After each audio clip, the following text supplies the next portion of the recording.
Okey, tengok. Ada sebiji mesin basuh. Brand Panasonic.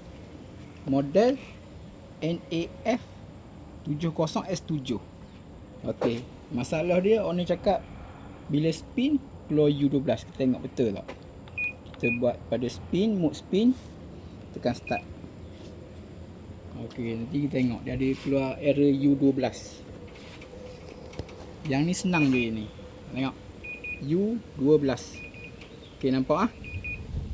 Okey. Okey, yang ni aku dah buka semua skru dia ni.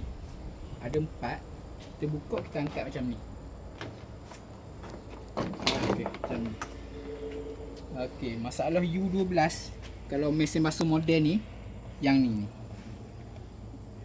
Okey, yang ni. Yang ni nanti aku buka dulu dia punya tu macam mana.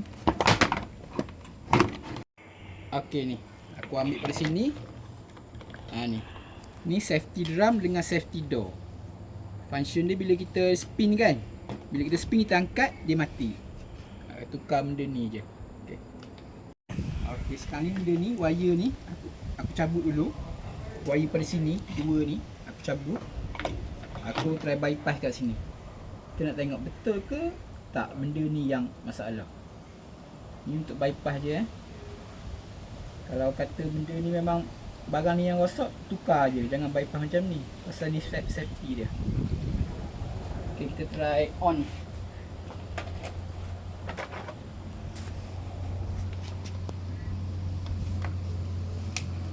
On, kita buat spin, kita start. Tengok dia keluar tak error code tu. Tengok sini. Tengok dalam drum ni. Tengok drum ni pusing ke tak.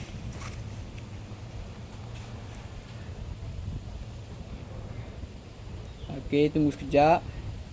Dia tengah buang air dulu. Tunggu sekejap.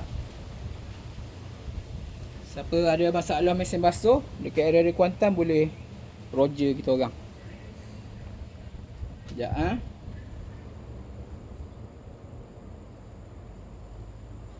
Dia lambat sikit, delay. Stop. Okey. Sekarang dah pusing dah spin Masalah U12 tu yang ni je masalah dia. Masalah ni je. Sekarang ni aku bypass saja dulu. Nanti kena tukar benda ni Jangan bypass pasal safety ni. Takut budak-budak buka pintu ke apa ke. Okey. Kalau siapa-siapa yang berminat nak dapat perkhidmatan kami, boleh WhatsApp saya dekat bio. Okey, baik.